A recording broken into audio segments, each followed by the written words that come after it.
Gunung Anak Rakatau di perairan Selat Sunda, Lampung Selatan hingga Rabu siang masih erupsi. Status Gunung Anak Rakatau waspada di level 3. Wisatawan dan nelayan dilarang mendekati Gunung Anak Rakatau dalam radius 5 km. Berdasarkan data pos pantau Desa Hargo Pancuran, Kecamatan Raja Basa, Lampung Selatan, Gunung Anak Rakatau menyemburkan lava pijar pada hari Selasa malam dengan ketinggian sekitar 100-an meter. Saat siang hari, lava pijar itu tidak terlihat. Siang hari, Gunung Anak Rakatau terlihat menyemburkan abu vulkanik setinggi hingga 500 meter dari puncak gunung. Tapi sejauh ini masih aman, karena erupsinya itu materialnya hanya jatuh di gunung-gunungnya aja, tidak kemana-mana. Bang, pemicunya ini terjadi letusan ini apa Bang? Apa ada pergerakan lempengan atau seperti apa Bang? Sebenarnya kan kegiatannya masih ada ya.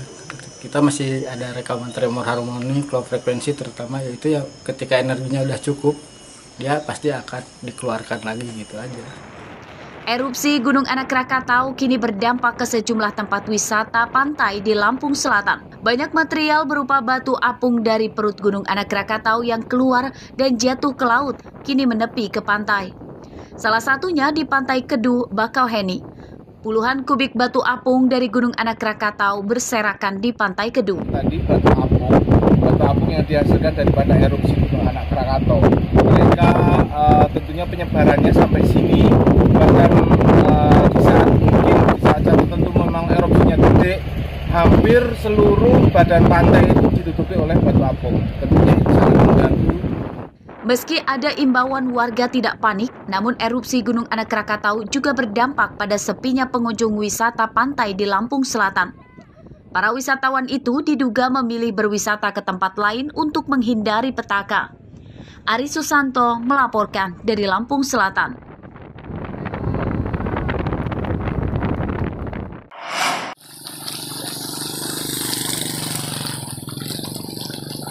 Jalan penghubung Desa Pagar Buana dan Balam Asri, Kecamatan Uai Kenanga, Tulang Bawang Barat, nyaris lumpuh lantaran terendam banjir pada Rabu siang. Ketinggian air hingga sekitar 10 cm.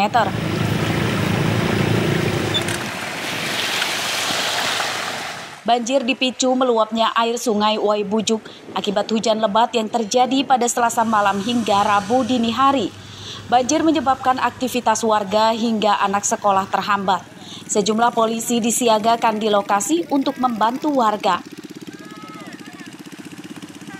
Dan kalau hujannya kalau hujannya terlalu setiap hari deras gitu ya mesti banjir. Sampai setinggi mana sih biasanya? Ya cuma sampai segitu doang. Banjir. Tapi kalau misalkan sekolah bisa ya melintas? Bisa. Bisa. Tapi harus hati-hati. Iya. Ada nggak sih yang pernah terperosok gitu? Ada dulu. Kasihan warga ataupun anak-anak yang lewat di jalan ini takut nanti terjatuh ataupun ke bawah air yang masuk ke singkongan ataupun sawitan yang sebelah ini. Selain merendam jalan, banjir juga merendam perkebunan singkong dan sawit di dekat Sungai Uai Bujuk. Mustaqim melaporkan dari Tulang Bawang Barat.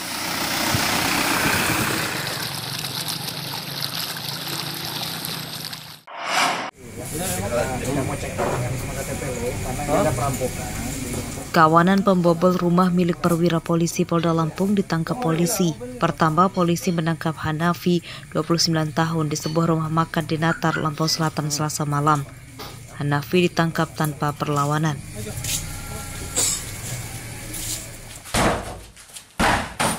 Tersangka kedua bernama Febri Eka Satya ditangkap di rumah kontrakannya di Jati Agung, Lampung Selatan pada Rabu dini hari. Febri awalnya membantah tuduhan polisi dan akhirnya tidak berkutik setelah dipertemukan dengan tersangka Hanafi yang ditangkap lebih awal.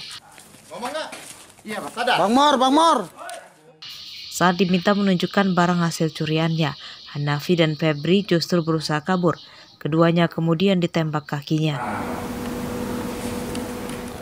Menurut polisi, Hanafi dan Febri adalah komplotan pencuri rumah kosong kelompok Johar yang lebih dulu ditangkap di Cirebon awal Januari lalu.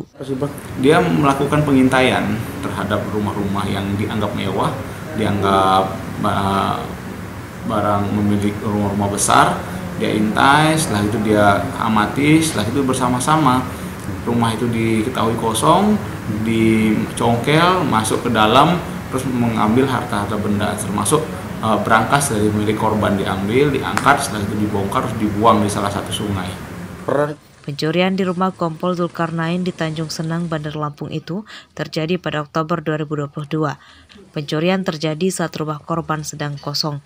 Johar, Hanafi, dan Febri masuk rumah korban dengan cara merusak jendela.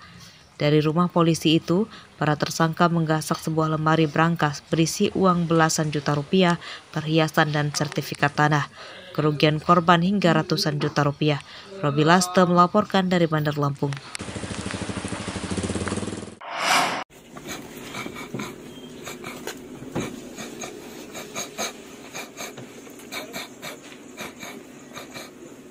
Rumah pencuri mobil di Gedung Aji Baru, Tulang Bawang, Rabu siang digerebek polisi. Tersangka bernama Maulana, 26 tahun, ditangkap tanpa melawan.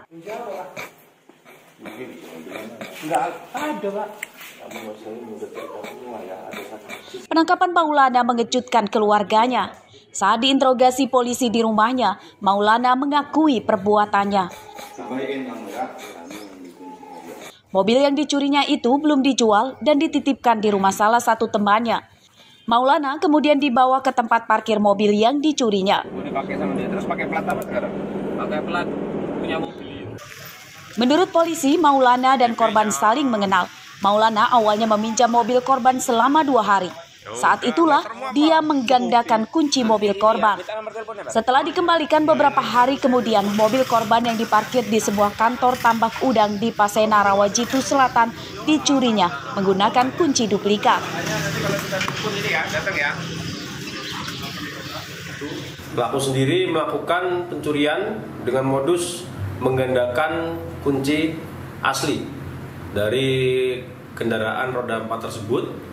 Lalu yang bersangkutan mengambil pada saat waktu mulai malam hari, lalu membawanya ke Kecamatan Gedung Aji Baru.